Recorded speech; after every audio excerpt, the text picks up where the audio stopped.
Salam sejahtera, nama saya Yati, saya berasal dari Bekasi. Saya dari keluarga Islam yang lumayan fanatik, orang tua saya juga. Dan saya juga waktu kecil, saya ngaji, saya diajarkan tentang, ditekankan soal keislaman juga. Saya juga tahu, saya bisa baca bahasa Arab, tapi saya nggak ngerti artinya apa. Tapi saya sholat 5 waktu, nggak pernah saya tinggalkan. Saya beranjak dewasa, saya mulai kerja di Jakarta. Terus saya, singkat cerita, saya ketemu seorang pria dan kita udah tunangan, yang udah ditentukan pernikahan kita. Singkat cerita, pacar saya itu dia pergi dengan perempuan lain. Akhirnya di situ saya mengalami frustasi, saya kecewa, saya marah, ya galau. Akhirnya karena saya setiap minggu saya ada libur, jadi saya kumpul dengan teman-teman saya juga, sama-sama orang, maksudnya teman-teman Islam saya, ya mereka semua Islam. Akhirnya saya di situ, mereka juga mempengaruhi saya juga untuk saya minum, merokok, dan hal-hal kelakuan yang lain yang saya lakuin. Maksudnya hal-hal dosa yang memang yang nggak pantas saya lakuin di situ. Itulah hidup saya semakin rusak. Singkat cerita, tapi saya juga tetap sholat. Saya nggak pernah tinggalin sholat 5 waktu. Bahkan saya juga sembahyang tahajud, karena saya juga minta tuntunan bagaimana dengan kehidupan saya yang hitam ini, yang penuh dengan dosa yang saya lakuin setiap kali saya kumpul sama teman-teman saya. Akhirnya di situ nggak ada hasil, nggak ada pengaruh apa-apa tentang saya sholat juga. Saya pindah kerja di keluarga Kristen, bos saya orang Kristen.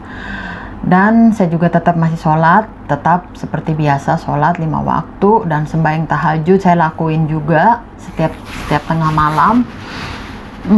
Suatu hari anak majikan saya, dia dengan bahasa yang halus, yang manis, yang lembut, dia panggil saya ke gereja yuk. Tetap saya nolak, saya nggak mau, karena saya pikir saya juga orang yang taat, yang tetap saya pegang iman saya Islam. Dan saya juga saya juga tetap masih sembahyang, ya sholat itu dan tahajud juga. Singkat cerita, saya kerja di majikan ini nggak lama, 2 tahun. Akhirnya saya juga memutuskan untuk kerja ke luar negeri, karena saya pikir untuk lebih baik lagi kehidupan saya ke depan. Singkat cerita, saya udah di PT juga.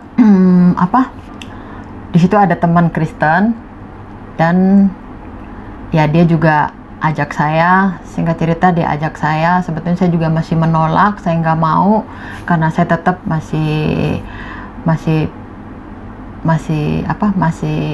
sholat di situ, masih sholat. Dan saya pikir karena dia ngajak terus, just cuma untuk ya kumpul-kumpul biasa aja, nggak untuk ibadah sih dia ngajaknya juga. Akhirnya di situ saya memutuskan untuk ikut-ikutan. Akhirnya saya ikut-ikutan.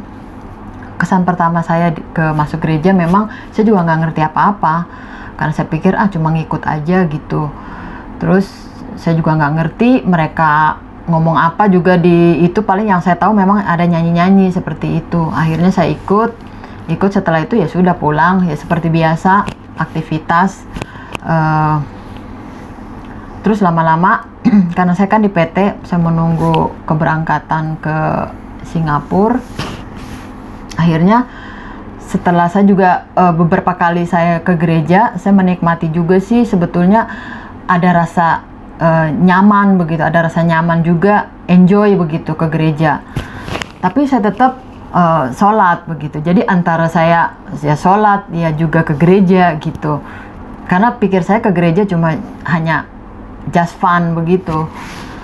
Suatu hari di PT saya mengalami peristiwa, saya mau ke pasar, di tengah perjalanan saya dihadang seorang laki-laki yang berkendaraan mobil. Terus laki-laki itu nanya, tahu nggak alamat ini? Saya bilang saya nggak tahu. Akhirnya dia bilang, coba lihat ke mata saya. Saya juga lihat ke mata dia. Setelah saya lihat ke mata dia, saya udah lupa. Maksudnya lupa tujuan saya ini mau ke pasar, dan saya juga sebetulnya harus menghindari terlalu lama ngobrol dengan laki-laki ini. Akhirnya dia bilang, saya katanya langsung di situ dia bilang, Mbak, kamu ini kena guna-guna. Kamu ini ada di tubuh kamu ada rambut seseorang yang udah mati ratusan tahun, itu ditanam di tubuh Mbak. Jadi itu kita mau sucikan. Dia sih bilangnya seperti itu, dia mau sucikan. Saya juga nggak ngerti apa maksud ini laki-laki ini. Akhirnya saya nurut. Setelah saya pandang mata dia, terus saya dengan mudahnya saya lepasin perhiasan saya, bahkan uang juga saya kasihin ke dia, karena dia bilang dia mau sucikan semua ini, dia mau doain begitu. Singkat cerita, saya diajak putar dengan mobilnya.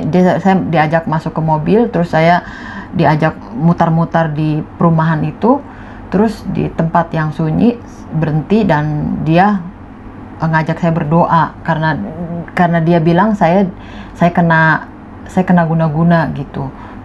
Menurut dia saya kena guna-guna. Akhirnya di situ dia setelah itu uang dan perhiasan saya dia pegang.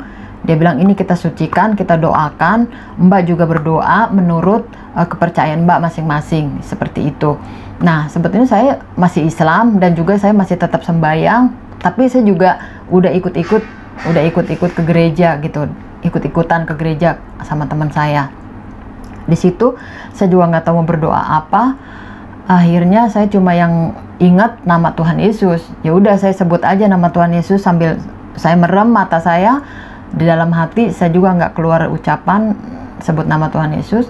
Saya bilang, Tuhan Yesus, selama 6 kali saya sebut. Pas saya udah buka mata, dia seperti kayak ketakutan gitu, kayak ketakutan lihat saya juga. Terus dia kembaliin semua perhiasan saya dan uang saya. Tadinya kan dia minta, karena dompet sama ATM saya kan di rumah, saya nggak bawa, itu kan saya cuma bawa uang belanja. Jadi dia bilang, tadinya dia mau suruh saya ambil dompet saya sama ATM itu untuk disucikan juga. Dia bilang disucikan, dia doain begitu. Terus akhirnya setelah kita udah selesai berdoa itu, dia bilang, ya udah Mbak, nggak jadi. Ini aku kembaliin semua perhiasan Mbak dan uang belanja juga saya turunin Mbak nanti di tempat yang tadi Mbak naik. Ya udah, nggak usah bilang ke siapa-siapa, dan ya udah Mbak ke pasar. Pokoknya inget ya, jangan bilang sama siapapun peristiwa ini. Dia ancam saya seperti itu. Saya bilang ya udah, saya juga manut, dan di situ baru saya juga sadar kalau ini orang yang berniat jahat begitu. Akhirnya singkat cerita saya pulang, saya cerita sama pemilik PT itu. Kebetulan dia juga Kristen. Terus dia bilang, Uti, ini luar biasa, ini pertolongan Tuhan. Kamu boleh diselamatkan, maksudnya kamu nggak diapa-apain sama ini, kamu udah kena hipnotis. Itu tante yang punya PT itu bilang, kamu ini kena hipnotis, kamu ini bersyukur, anugerah Tuhan kamu pulang dengan selamat dan lengkap dengan perhiasan kamu dan uang juga dia nggak ambil. Itu suatu kuasa Tuhan yang luar biasa buat kamu. Akhirnya singkat cerita, karena saya ini nunggu di PT untuk berangkat ke Singapura, terus teman saya bilang, ya udah Ti, kalau memang udah mantap, kamu udah aja dibaptis gitu. Dan saya juga nggak berpikir panjang. Saya juga berpikir, maksudnya nggak berpikir panjang ini baptisan ini untuk apa. Saya juga ya udah, saya ikut aja. Akhirnya saya ikut dibaptis, walaupun saya nggak ngerti kekristenan seperti apa, belum mendalami, cuma ikut-ikutan ke gereja. Singkat cerita, saya juga udah ke Singapura, dan di situ saya kembali ke kehidupan saya yang lama. Maksudnya yang waktu saya putus sama mantan saya itu, saya ya minum, ya saya ngerokok, saya lakuin lagi hal-hal dosa yang hitam, gonta-ganti pacar, banyak hal-hal yang sangat-sangat yang dosa yang benar-benar hitam sekali saya lakuin itu. Seperti itu terus berlangsung. Singkat cerita, saya udah selesai 2 tahun, saya pulang ke Indonesia. Terus saya rencana juga saya mau berangkat lagi ke Hong Kong atau ke Taiwan. Akhirnya saya ketemu seorang pria dan saya batal untuk berangkat. Akhirnya saya nikah dengan ini juga suami saya. Dia orang yang taat sekali, beribadah, dan dia juga menuntun saya untuk sholat tetap 5 waktu dan hal-hal tentang keislaman yang diajarkan juga, dia tekankan juga. Saya diajarkan untuk lebih baik lagi, maksudnya dalam keislaman ini. Akhirnya sebetulnya saya juga tetap masih sholat, tapi dalam sholat itu saya udah nggak ada khusyuk lagi, karena saya pikir saya setiap kali sholat kayak nggak ada, maksudnya kayak doa-doa saya nggak dijawab gitu. Doa-doa saya nggak dijawab. Pengalaman saya waktu lalu juga saya sholat 5 waktu, sembahyang tahajud. Yang bilangnya itu sembahyang tahajud kan memang bagus sekali untuk doa-doa yang kita mohon itu akan cepat dikabulkan. Nyatanya saya nggak pernah ada efek apa-apa dari sholat saya itu. Suatu ketika saya mau pulang libur ke orang tua saya, karena orang tua saya juga udah dengar saya katanya masuk ke gereja. Saya udah ikut-ikutan ke gereja. Akhirnya bapak saya marah sekali.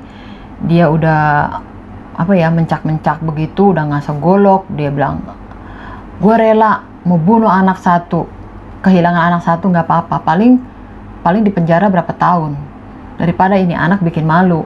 Udah masuk ke gereja begitu. Akhirnya saya juga nggak berani pulang, dan saya juga nggak tahu.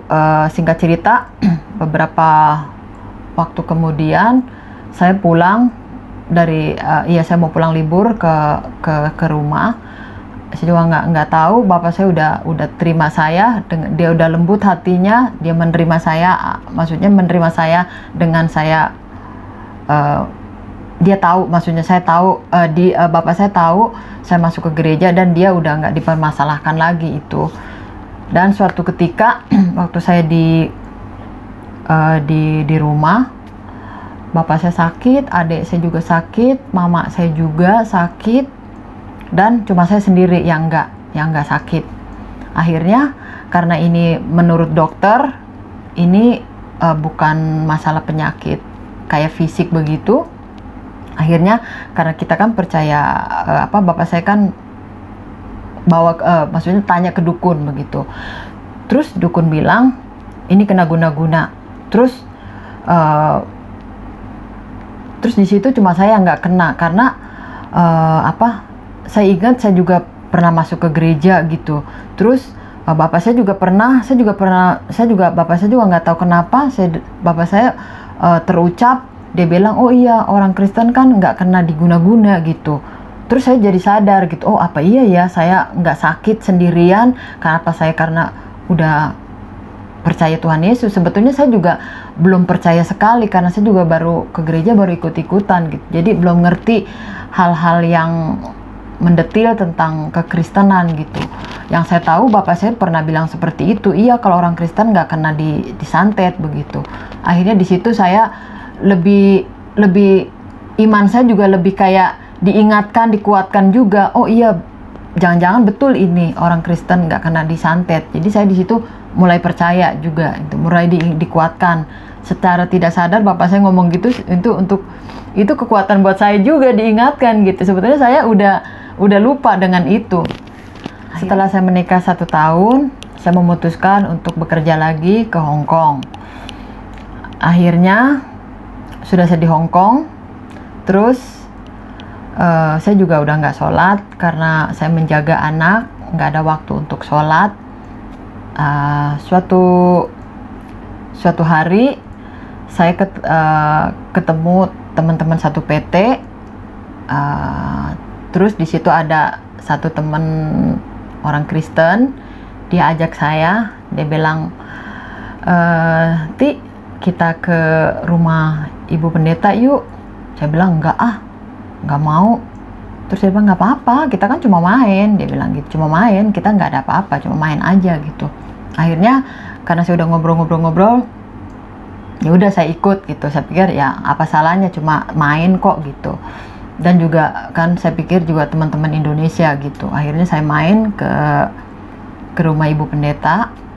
Terus di situ ada persekutuan, ternyata ada persekutuan, dan di situ saya juga dibangkitkan lagi gitu. Yang dulu saya udah lupa, yang waktu di PT saya ikut-ikutan ke gereja itu kayak semacam diingatkan, dibangkitkan lagi saya untuk pingin gitu mengikuti ibadah begitu. Akhirnya saya libur, setiap saya libur tiap minggu saya ke gereja, dan saya mulai belajar tentang apa itu keselamatan di dalam Tuhan Yesus. Dan saya mengerti bahwa cuma ada di dalam Tuhan Yesus keselamatan, dan dosa-dosa yang saya udah pernah lakuin di masa lalu saya, di situ ada pengampunan dosa. Dan ya saya sangat-sangat bersyukur. Saya kayak semacam dapat anugerah yang besar karena dosa saya yang banyak, yang hitam, yang gelap, yang kehidupan saya yang rusak di masa lalu, Tuhan ampuni. Dan iya, melalui pelajaran ini saya saya diterangkan begitu bahwa dosa sebesar apapun Tuhan sanggup memutihkan dosa saya yang gelap itu. Akhirnya saya juga tahu hanya ada di dalam Tuhan Yesus ada keselamatan dan hidup kekal. Nanti suatu saat kalau saya mati, saya masuk surga, hanya ada di dalam kekristenan ini. Akhirnya saya mulai belajar, mulai dengar, mulai mendalami tentang kekristenan apa itu. Dan suatu saat suami saya dengar bahwa saya masuk ke gereja, dan dia mengancam saya untuk menceraikan saya. Terus saya jujur, saya nggak mau bercerai dengan suami saya karena suami saya orang yang baik, yang dia juga waktu itu nuntun saya ke jalan keislamannya yang taat. Di situ saya nggak mau pisah. Intinya saya nggak mau pisah dengan suami saya. Akhirnya saya nangis, saya galau banget. Saya juga dengan peristiwa bersamaan itu, bapak saya mengalami sakit keras, dan rumah yang saya ada di kampung juga, dan tanahnya juga digugat sama om saya. Itu saya benar-benar mengalami pergumulan yang hebat dalam hidup saya selama seumur hidup saya. Itu pergumulan yang sangat-sangat berat untuk saya boleh tanggung begitu. Tapi di sini saya dapat kekuatan, penghiburan dari Tuhan. Dan mungkin kalau saya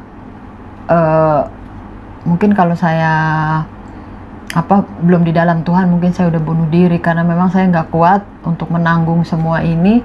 Karena suami saya juga mengancam saya. Dia bilang, saya kasih waktu kamu dua bulan untuk berpikir, kamu mau ikut Tuhan kamu yang telanjang itu atau saya. Kalau kamu mau ikut saya, kamu tinggalin Tuhan kamu yang telanjang itu, yang mati di kayu salib itu. Kalau kamu tetap masih mau ikut, berarti kita pisah. Saya akan proses perceraian ini. Suami saya ancam saya. Dan saya benar-benar, saya jujur, saya galau, saya nangis. Saya juga telepon orang tua, saya cerita tentang suami saya mau ceraikan saya. Orang tua saya juga nangis, adik saya juga nangis. Akhirnya kami nangis-nangisan begitu. Memang secara saya nggak mampu ya nanggung ini semua. Akhirnya saya dengar juga khotbah-khotbah, dan saya dikuatkan dengan satu khotbah. Akhirnya setelah waktu yang diberikan suami saya 2 bulan udah habis, akhirnya suami saya tanya lagi, bagaimana, masih tetap kamu mau ikut Tuhan kamu yang telanjang itu? Akhirnya saya bilang begini, seandainya kalau saya mati nanti, apa yang kamu bisa buat untuk saya? saya cuma kasih jawaban seperti itu. Saya akan tetap pilih Tuhan Yesus, karena Tuhan Yesus udah menjamin hidup kekal untuk saya nanti. Tapi kalau kamu, seandainya saya nanti mati, apa yang kamu bisa buat untuk saya? Dan suami saya diam. Saya pikir suami saya akan luluh begitu. Ternyata enggak. Dia jalanin proses perceraian itu. Akhirnya dia menceraikan saya, dan jujur saya juga tambah galau, tambah nangis. Tapi saya tetap ada kekuatan. Teman-teman saya juga memberikan support untuk untuk saya tetap kuat. Dan di sini saya juga merasakan anugerah Tuhan. Saya boleh kuat, saya boleh lewati, saya boleh jalani kehidupan saya yang memang gak gampang untuk saya lalui. Saya di maksudnya proses bapak saya sakit, memang saya nggak gimana ya, berat sekali saya untuk ini. Terus juga rumah saya yang digugat itu mereka ambil, saya juga ya udah biarinlah. Saya juga ada kayak melapang dada gitu untuk menyerahkan semua itu. Dan saya percaya di sini anugerah Tuhan untuk saya cukup untuk saya boleh menanggung semua ini. Dan lebih saya bersyukur lagi karena Tuhan sudah selamatkan hidup saya. Tuhan sudah ampuni dosa saya yang begitu gelap di masa lalu saya. Saya udah hidup baru, dan Tuhan sudah pindahkan saya dari gelap ke terangnya yang ajaib. Ini yang saya udah tahu, dan saya sangat-sangat bersyukur walaupun saya harus kehilangan suami yang begitu baik buat saya, dan juga rumah yang diambil sama om saya juga bisa relain itu. Saya tahu ini semua karena anugerah Tuhan. Dan juga yang paling bersyukur, saya udah lahir baru. Saya percaya Tuhan Yesus dengan sepenuh hati sekarang, dan ini anugerah yang terbesar di dalam kehidupan saya, karena Tuhan menyediakan hidup kekal nanti. Kalau saya mati nanti pasti saya masuk surga, dan itu yang sangat-sangat saya bersyukur yang boleh saya terima saat ini. Dan saya akan tetap pegang iman saya, walaupun apapun yang terjadi, saya akan tetap mempercaya iman saya kepada Tuhan Yesus. Dan puji Tuhan juga, Tuhan sediakan sekarang saya ditemukan dengan suami yang seiman, dan sekarang saya boleh beribadah sama-sama, dan kami hidup bahagia bersama suami yang seiman ini. Dan puji Tuhan, saya sangat-sangat bersyukur. Semua karena anugerah Tuhan. Kalau bukan Tuhan mungkin saya sudah mati ya, karena saya nggak mampu mengalami hal-hal yang berat untuk di masa yang lalu. Dan ya, itu kesaksian saya, kisah hidup saya selama saya mengikut Tuhan Yesus. Banyak sekali masalah-masalah yang berat, tapi saya boleh lewati karena semua pertolongan Tuhan yang Tuhan boleh anugerahkan dalam hidup saya. Dan ini kisah hidup saya, semoga menjadi berkat buat saudara-saudara semua yang masih ragu-ragu mengikut Tuhan. Saya rasa tetap semangat, dan kesaksian saya ini bisa menjadi berkat untuk banyak orang. Terima kasih, Tuhan Yesus memberkati. Salam damai sejahtera dari saya.